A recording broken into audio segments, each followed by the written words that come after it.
என்ன அப்படின்னா, கடந்த சில தினங்களாக உங்கள் எல்லாருக்குமே தெரிஞ்சிருக்கும், திருச்சியில் வந்து திமுகவினரால் என் மேலே ஒரு டார்கெட்டட் கேம்பெயின் அட்டாக் வந்து நடந்திருக்கிறது. எங்களுடைய வெற்றியை ஏற்றுக்கொள்ள முடியாதவர்கள், திருச்சியை தங்கள் கோட்டைன்னு நினச்சிக்கிட்டு இருந்தவங்க இன்றைக்கு அந்த கோட்டை தளபதியின் கோட்டையாக மாறிடுச்சு அப்படின்றத ஏற்றுக்கொள்ள முடியாமல்,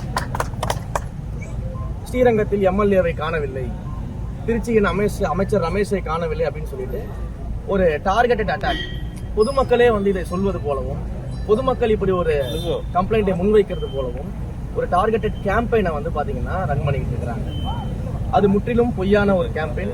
இது பொதுமக்கள் எல்லாருக்கும் நல்லாவே தெரியும். இது வெறும் வாய் வார்த்தையா சொல்லக்கூடாது, இதற்கான ஆதாரங்களோடு உங்ககிட்ட பேசணும் அப்படின்னு தான் நான் இன்னைக்கு இங்கே வந்தது.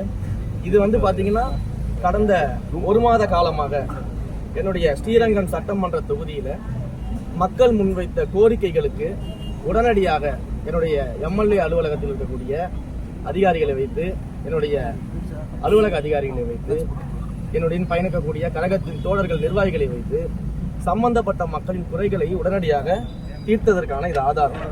நீங்கள் பார்த்தீங்கன்னா பல்வேறு இடங்களில் துவங்கப்படாமல் இருக்கக்கூடிய ப்ராஜெக்ட்ஸு, மக்களுக்கு தேவையான தண்ணீர் தொட்டி திறக்கிறது, கழிப்பறைகள் திறப்பது, அதே போல் சுத்தம் செய்து கொடுப்பது, மக்கள் என்னென்னலாம் கோரிக்கை வச்சாங்களோ அது அத்தனையும் நம்முடைய கழக தோழர்களும் என்னுடைய எம்எல்ஏ அலுவலக அதிகாரிகளும் உடனடியாக அந்த மக்கள் கோரிக்கைகளுக்கு எல்லாம் செவிசாய்த்து அது அத்தனையும் செய்து கொடுத்துருக்கிறோம். இது எல்லாம் அதற்கான புகைப்படங்களோடு இருக்கக்கூடிய ஆதாரம். கடந்த ஒரு மாதமாக ஸ்ரீரங்கம் சட்டமன்ற தொகுதியில், நான் வெற்றி பெற்ற தொகுதியில் மக்களுடைய குறைகளை தீர்த்ததற்கான புகைப்பட ஆதாரங்கள். நான் ஒரு இந்து சமய அறநிலையத்துறையின் அமைச்சராக இருக்கிறேன்.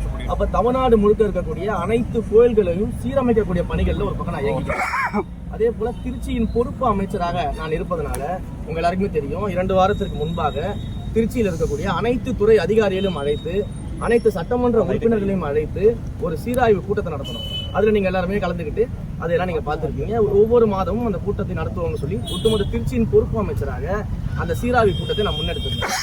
அதே சமயத்துல ஸ்ரீரங்கத்தின் சட்டமன்ற உறுப்பினராகவும் என்னுடைய பணி தடைபற்றக்கூடாது, நான் ஸ்ரீரங்கம் சட்டமன்ற தொகுதிக்குள்ள இருக்கணும் இல்லையோ, ஆனா பணிகள் நடந்து கொண்டே இருக்கணும் அப்படின்றதுக்காக என்னுடைய கழக தோழர்களையும் என்னுடைய எம்எல்ஏ அலுவலக அதிகாரிகளையும் வைத்து இவ்வளவு தூரம் இந்த கடந்த மாதங்கள்ல எங்களுக்கு வந்த புகார்கள் மீது நடவடிக்கை எடுத்திருக்கிறோம். அப்ப இவ்வளவு நடவடிக்கை எடுத்த வந்து பொதுமக்களுக்கு தேவையான அனைத்தையும் செய்து கொடுக்கக்கூடிய எங்களை பார்த்து ஸ்ரீரங்கம் தொகுதியில் எம்எல்ஏவை காணவில்லைன்னு திமுக ஒரு டார்கெட்டட் கேம்பெயின் அட்டாக்ஸ் பண்ணிட்டு இருக்கிறாங்க. அது மட்டும் இல்லாம அமைச்சர் வந்து போன் அடிச்சா எடுக்கிறது கிடையாது, அமைச்சரோட அலுவலகத்துல வந்து போன் எடுக்கிறது கிடையாது அப்படின்னு சொல்றாங்க. இது என்னுடைய அலுவலகத்துல நான் நியமிச்சிருக்கக்கூடிய இந்த மனுக்களை பெறக்கூடிய அதிகாரி மெயின்டைன் பண்ற நோட்டு. இதுல ஒவ்வொரு நாளும் வரக்கூடிய போன் கால்ஸ்ல முக்கியமான குற்றச்சாட்டுகள், எதெல்லாம் ஏற்கத்தகுந்த குற்றச்சாட்டுகள் இருக்கிறதோ, எதெல்லாம் ஏற்கத்தகுந்த மனுவாக இருக்கிறதோ, அந்த மனுக்களுக்கு எல்லாம் பாத்தீங்கன்னா யார் யார் ஃபோன் பண்ணாங்க, எந்த டேட்ல பண்ணியிருக்கிறாங்க, யாருடைய மொபைல் நம்பரு எல்லாத்தையும் ரிஜிஸ்டர் பண்றாங்க.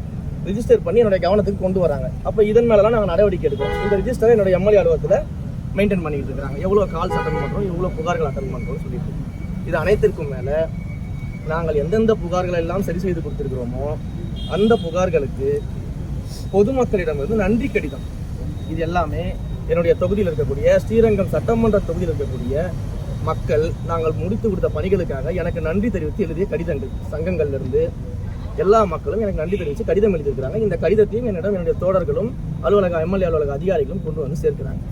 அப்ப இப்படி எல்லா வகையிலும் ஸ்ரீரங்கம் சட்டமன்ற தொகுதியின் மக்களுக்கு செவிசாய்த்து, நான் தொகுதிக்குள்ள இருந்தாலும் இல்ல தமிழ்நாடு முழுக்க மற்ற இடங்கள்ல மற்ற மாவட்டங்களில் கோவில்கள் ஆய்வுல சுற்றுப்பயணத்தில் இருந்தாலும் தொகுதியின் வேலை மிக சீரும் சிறப்புமாக நடந்து கொண்டிருக்கிறது.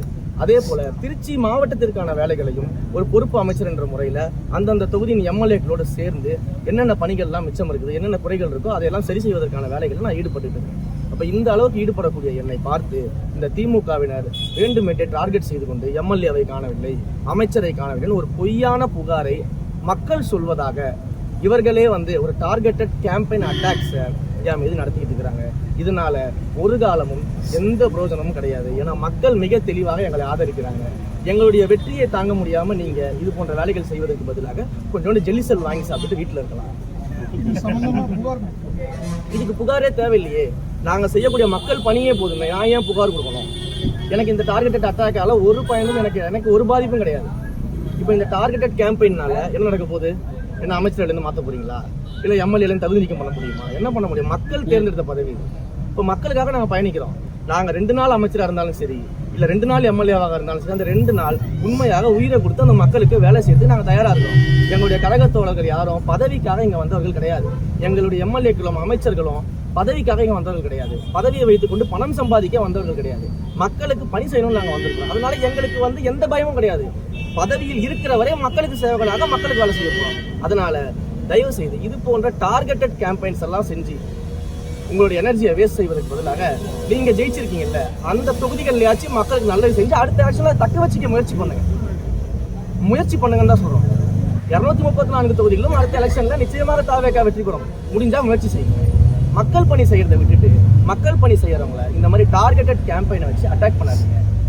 இந்த மாதிரி டார்கெட் கேம்பெயினால ஒரு யூஸும் கிடையாது. மற்றும் ஆப் ஸ்டோரில் இருந்து பாலிமர் செயலியை QR கோடு மூலம் பதிவிறக்கம் செய்யுங்கள். செய்திகளை உடனுக்குடன் பெறுங்கள்.